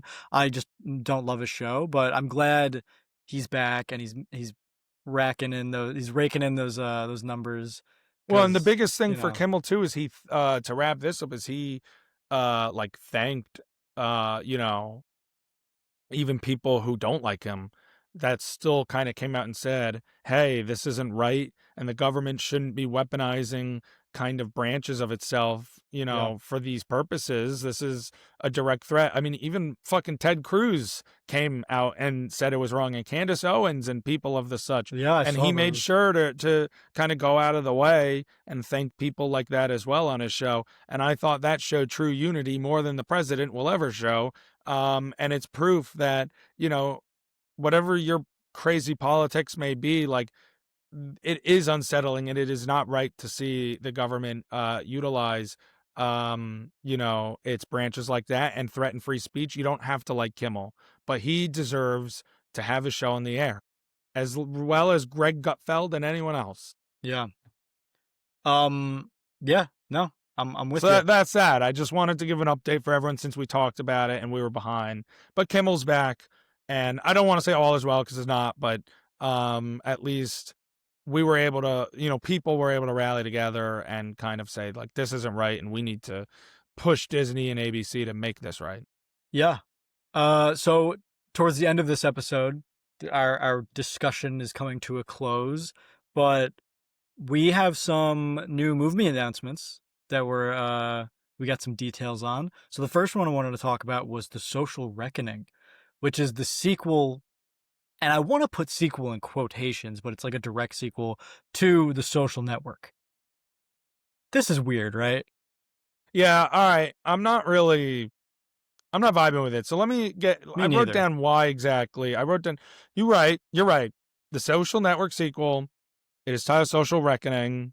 It's going to star Jeremy Strong as Mark Zuckerberg, alongside Mikey Madison, Jeremy Allen White, and Bill Burr. Jesse Eisenberg and Jesse Eisenberg and Andrew Garfield are both confirmed to be not returning, as well as the original director David Fincher. It will be written and directed by the original writer Aaron Sorkin, releasing October 9th, 2026. And I agree, it's weird because it's none of the same cast, and I Not just the same don't really know, director. not the same director. I don't really know what is the point of the sequel other than to make money. They came out with a little like synopsis. It says that it centers on a Facebook engineer who teams up with a Wall Street Journal reporter to expose their secrets, like Facebook's secrets. I don't Yeah. know if this is going to have to do with what was that one thing that they went through. Well, on I Letterboxd, it says as the description, it says explore the inner workings of and multiple harms caused by Facebook, the world's largest social network.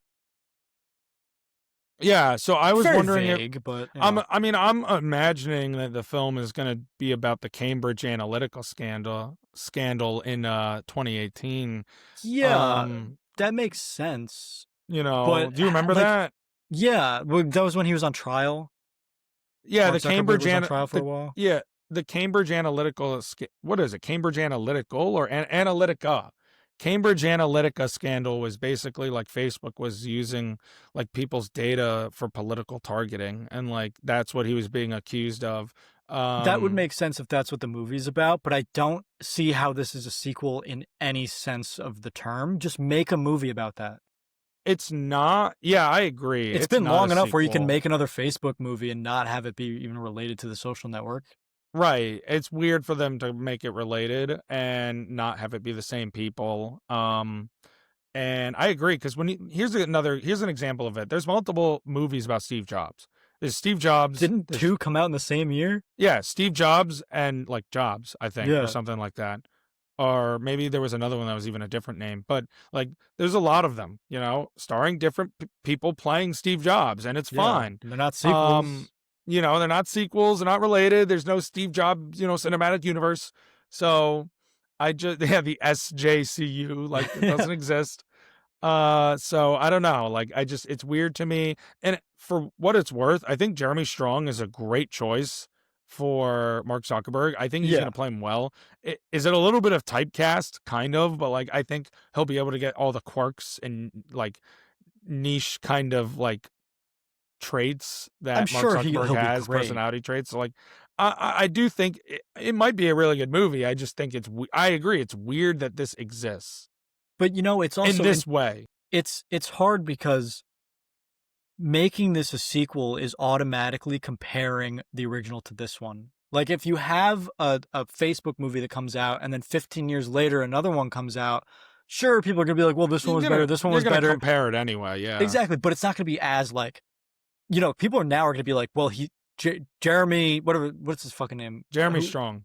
Jeremy Strong is not as good as Jesse Eisenberg because it's the same exact version of the same exact person, and it's like he's not as good as him, and he's not as good as him. But Michael Fassbender and um, what's the guy from Two and a Half Men? Charlie Sheen. No, the other guy, the guy who played Steve Jobs. He's from that '70s show.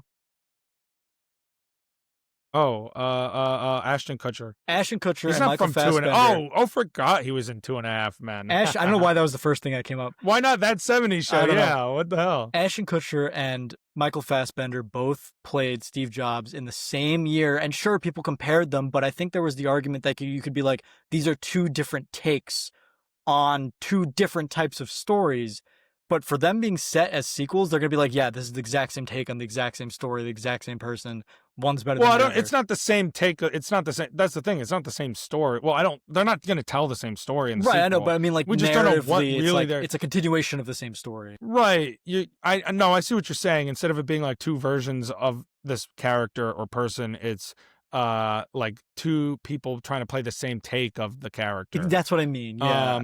I don't know if that's what. I think eventually it really is going to come down to, is that what Jeremy Strong is going to be trying to do? Or is he going to say, like, no? True. And I'll be curious to see what he talks about in interviews about this character. Like, no, this is just my version of it, even though it's set in the same universe. And that's fair. You know what I mean? But, like, that it's not really on him that they are making it in the same universe necessarily. So it might just be his own take of Mark Zuckerberg. We'll see. Yeah, but I do understand what you're getting at. The other sequel announcement that we got, which was just today, is one that was rumored like 2 years ago, and then we never heard anything about it. Yeah. And I was like, confirmed. So hyped. The Simpsons movie 2 is coming out just about 20 years after the first film, literally 3 days off the day. Go, dude. Of the original one. It is coming out on July 23rd, 2027. We got the first poster for it. It's just like Homer going for like a donut. I did see that the film is taking the place of an untitled Marvel project on the studio schedule that's been removed entirely. So that's fine with me. A canceled Marvel project, it seems, that we never knew about. Dude, I am hyped that this is replacing. So I'm so hyped. The first one is an all-time classic film. You are a huge Simpsons guy, and I love The Simpsons. I grew up watching The Simpsons. I'm not super into them now. And it might be a hot take, but I do think the Simpsons movie, and I'm blind to my nostalgia, of course, is the best thing the Simpsons have done.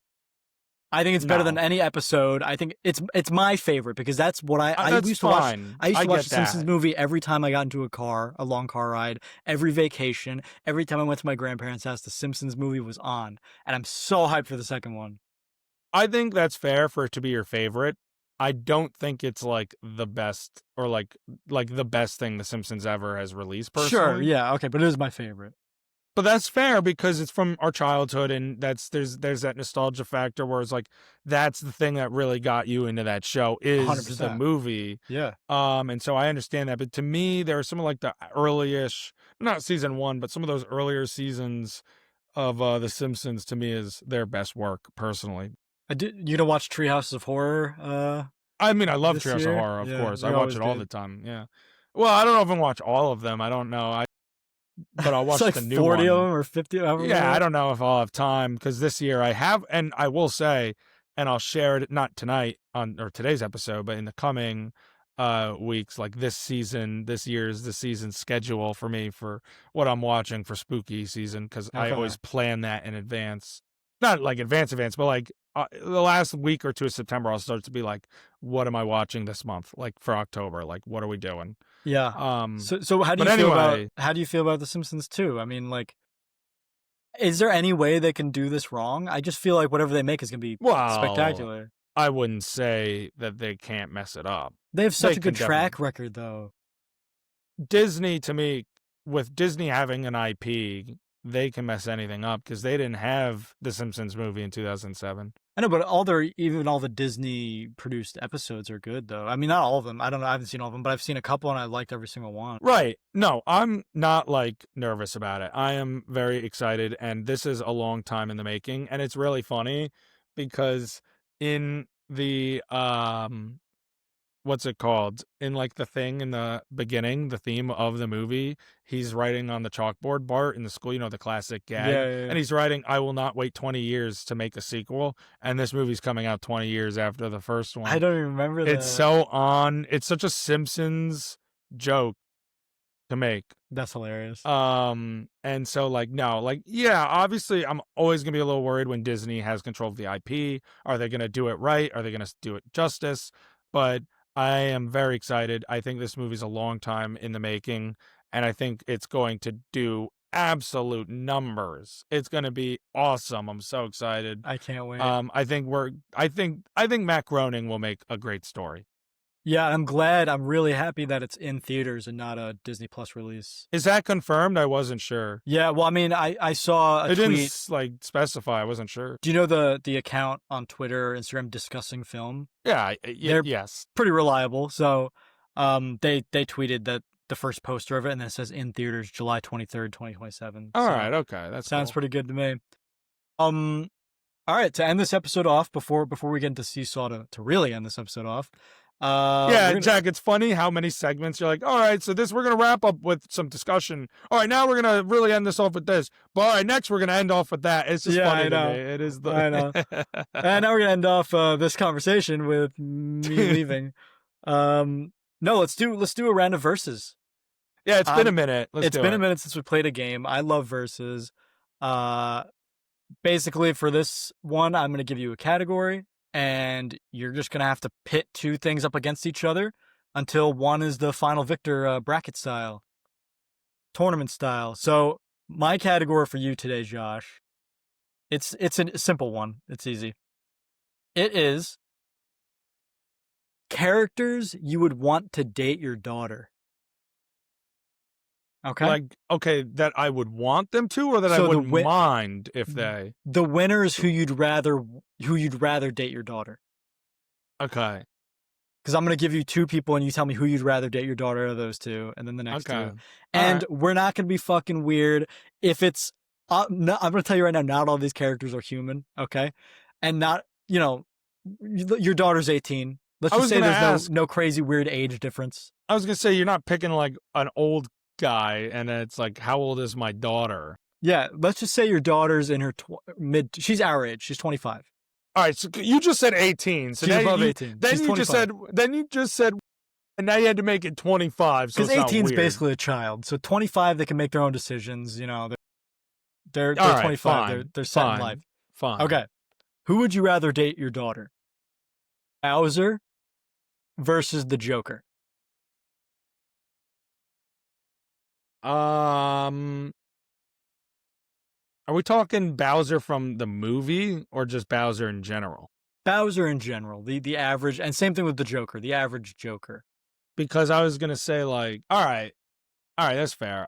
I'm still gonna go with Bowser. I think Bowser has a little bit more of like humanity in his heart, which is hilarious. He's a fucking giant like mutated turtle or whatever, and like fucking the Joker's actually a person, but yeah. No, that's a good point. Also, the way he treats Peach in the movie, at least, that's like why I asked that, because I was like, he's a psycho, but he actually like loves Peach in his own way, which is kind of similar to the Sean Penn conversation, but it's like his power over her, I guess. But like, it's weirder to say that about Bowser than it is about fucking. And he's a king. Your daughter would be a queen. That's true. Yeah, that's true. So would you rather your daughter date Bowser or Ted Mosby from How I Met Your Mother? With Ted Mosby. Ted Mosby is obviously like such a good dude. But he's kind of toxic in relationships, though. Yeah, I know. I'm going to be playing devil's advocate, by the way, this whole time. I understand, but is he really more toxic than Bowser? Like, what are we talking about here? No, I'm just trying to play devil's advocate. Is Ted Mosby more toxic than Bowser? No, you're right. All right, would you rather your daughter date Ted Mosby or Shrek?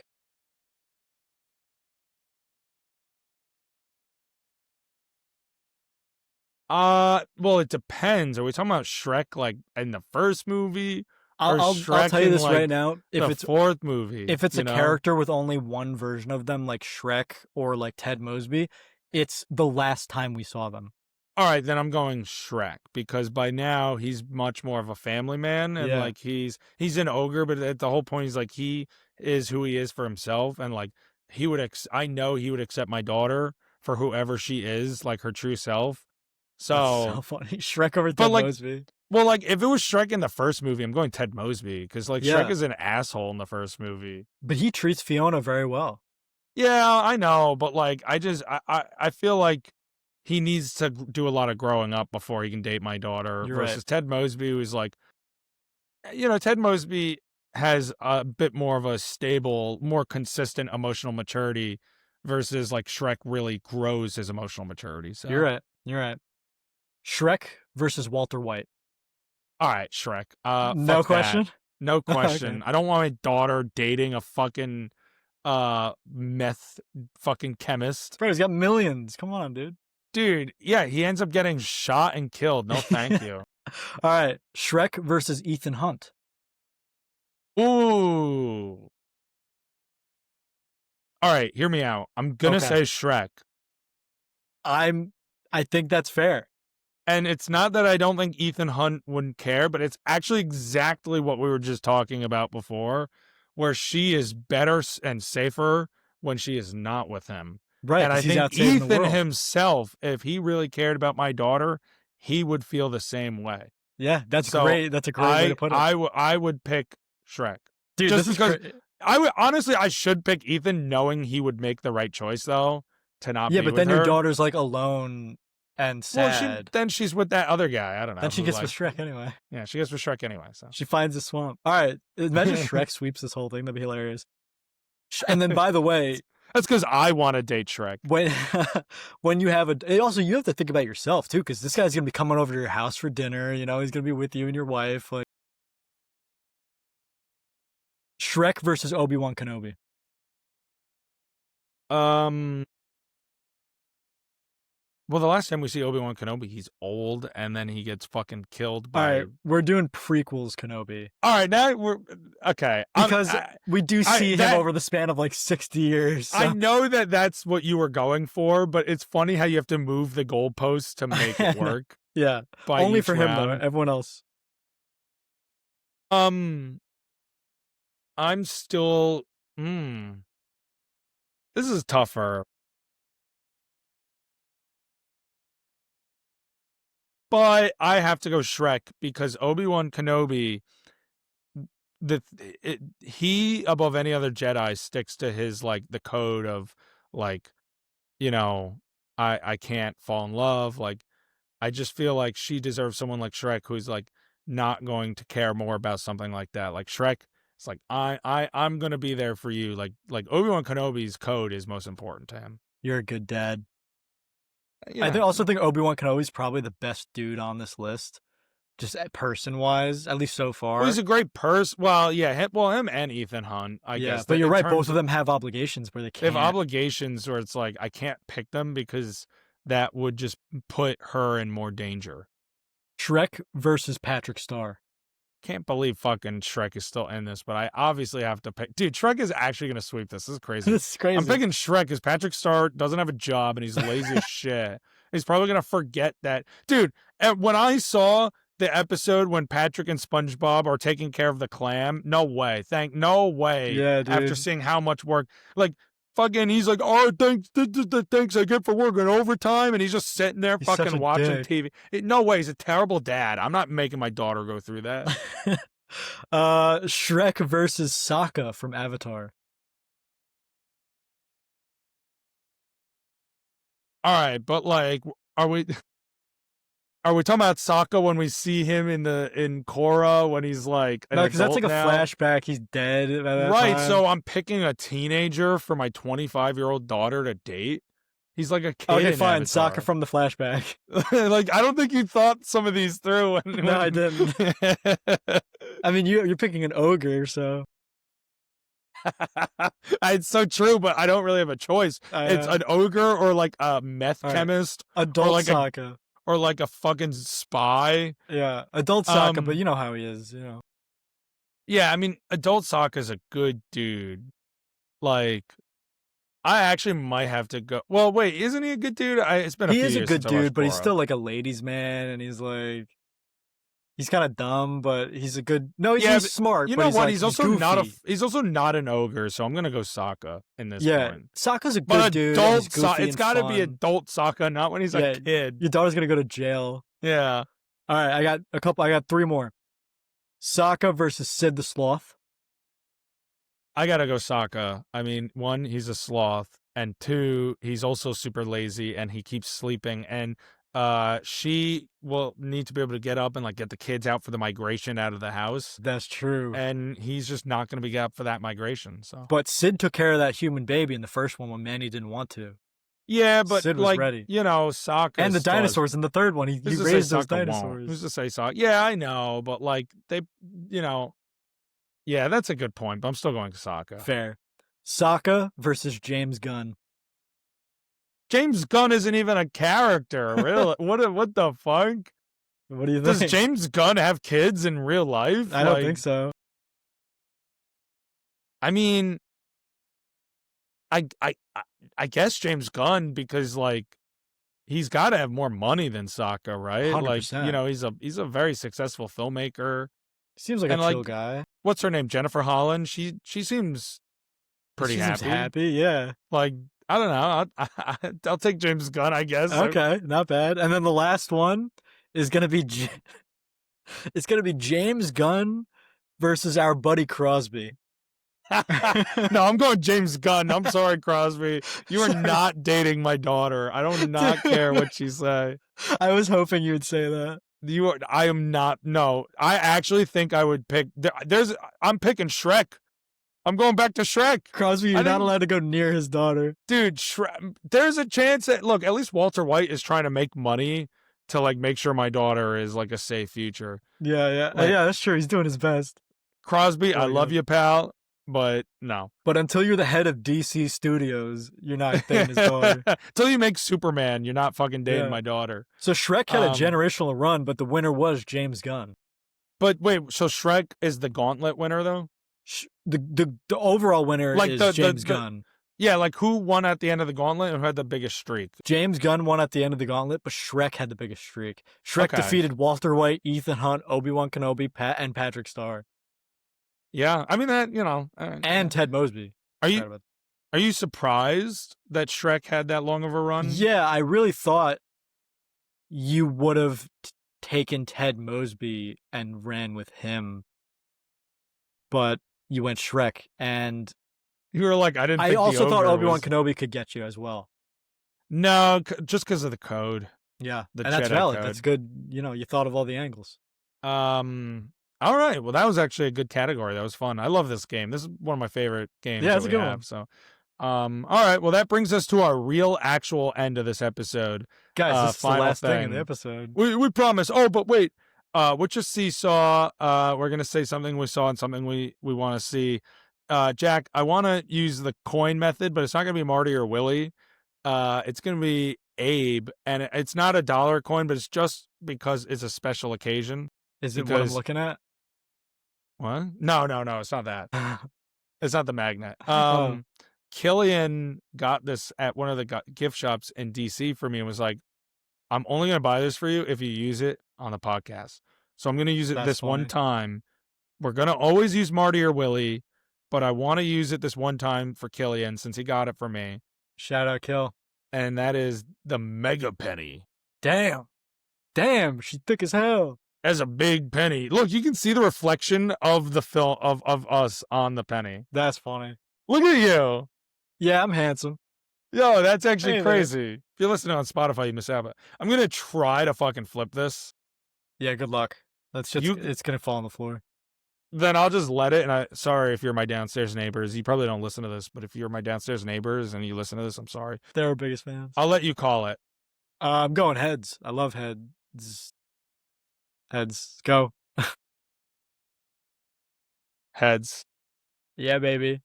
That's hard to flip, but at least it didn't hit on the floor.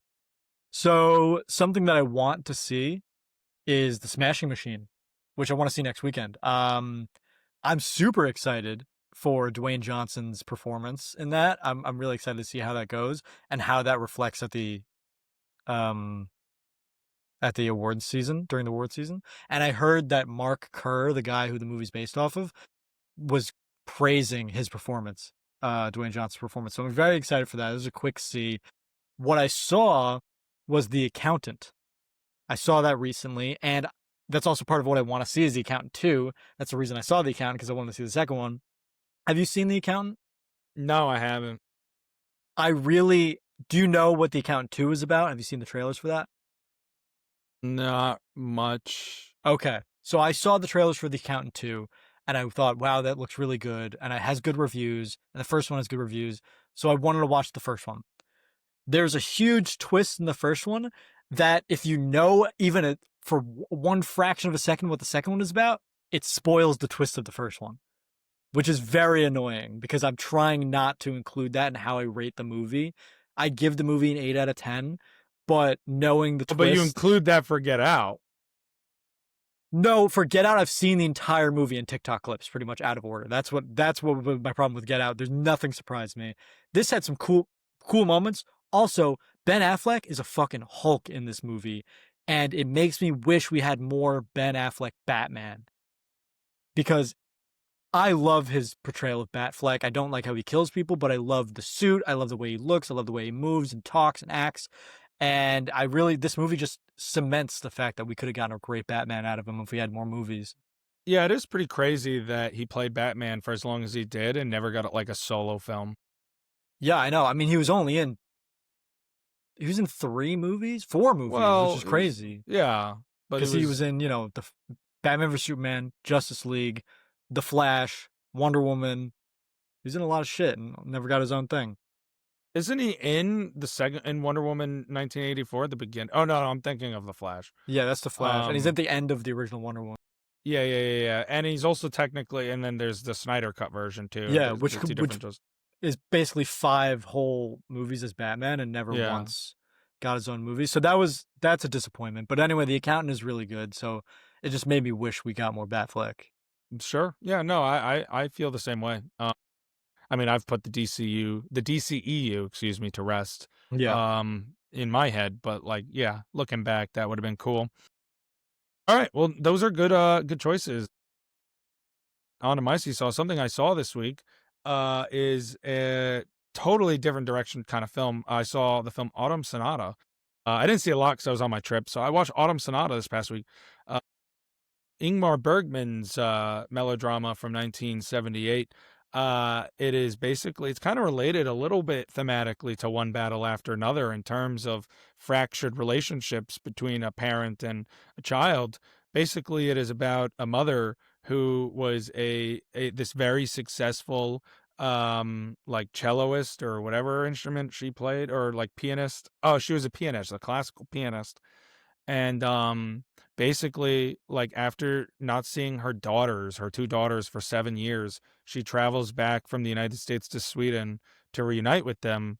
um and over the course of the night, like they basically just, and it's quite literally the thing I wanted from One Battle After Another. The entire movie is them like hashing out their entire like relationship and the trauma and everything that they went through. It's obviously very much kind of a Bergman film. I've talked, I think, maybe a little bit on here about scenes from a marriage, but that's something I've seen. It's similar from him. This movie is absolutely devastating and tumultuous and grim, but very real and just impactful and conflicting. Um, very just incredible movie. Ingrid Bergman, no relationship to Ingmar Bergman. They just, yeah. And Liv Ullmann both belong like in the inner circle of the acting Hall of Fame. Like their performances in this movie, their back and forth is part of what makes it work, obviously, because it needs to be this believable pain between the mother and daughter. And you need to, you of all people, I'm sure would agree, you need to buy into that. Like Uh-huh. they sell that. A fantastic movie. Really painful watch though, but I loved it nonetheless. And Nice. something I want to see. Just generalized. I talked about this before, so I'll make it quick. My 2025 spooky season selections. I was talking about this before, but we're coming into October again. I've started to kind of put together the shows and movies that I want to watch over the course of the month, that pertain to horror or Halloween or anything fun. It's one of my favorite times of the year, and so I go all in. Going to definitely talk about it throughout the month and the episodes that we have, and I'm excited for that. So just looking forward to it. There's a lot of great stuff coming up. That's a good idea. I think I'm gonna do that too. What how do you schedule? Like, do you do one a week or do you do one every other day? Like, how many movies do you watch?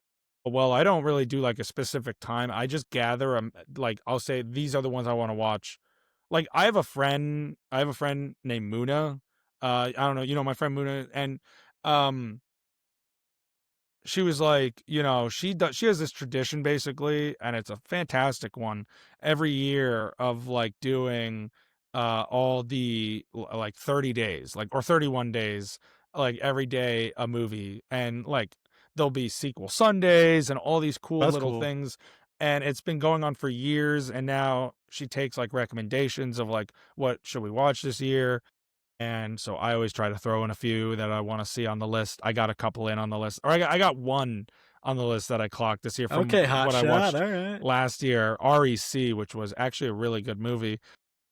But yeah, I highly recommend. I just like, and I'll talk to you about it even off the pod too, but like just gather some movies that you're interested in. I usually do a bunch that I haven't seen, but some that I also Yeah, have. that's what I would probably do that I haven't. And yeah, just like do them. Whatever Cool, you want man. to do, you could make your own thing with it. Yeah, I think I'm gonna do that this year. I highly recommend. Yeah, well, this was fun, dude. It always is. Yeah, but this Thank was a you. great episode. This was a great episode. Thank everyone for watching. Remember to comment for Bible study numbers. Just throw a random number on any comment on any of our socials. We're at Box Office Dynasty on Instagram, YouTube, Spotify, TikTok, all the shit that you can find us on. We're there, and just like, comment, subscribe, hang out with us, listen to us, whatever you want to do. We're here for you.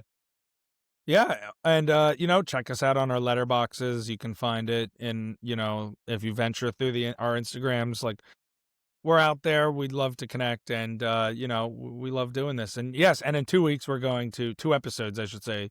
We're going to review The Jazz Singer. I'm still very excited about Yeah, that that. is This will be hype. great. That is hype. So no, this was a great episode. Thanks for listening. We love you guys. Bye.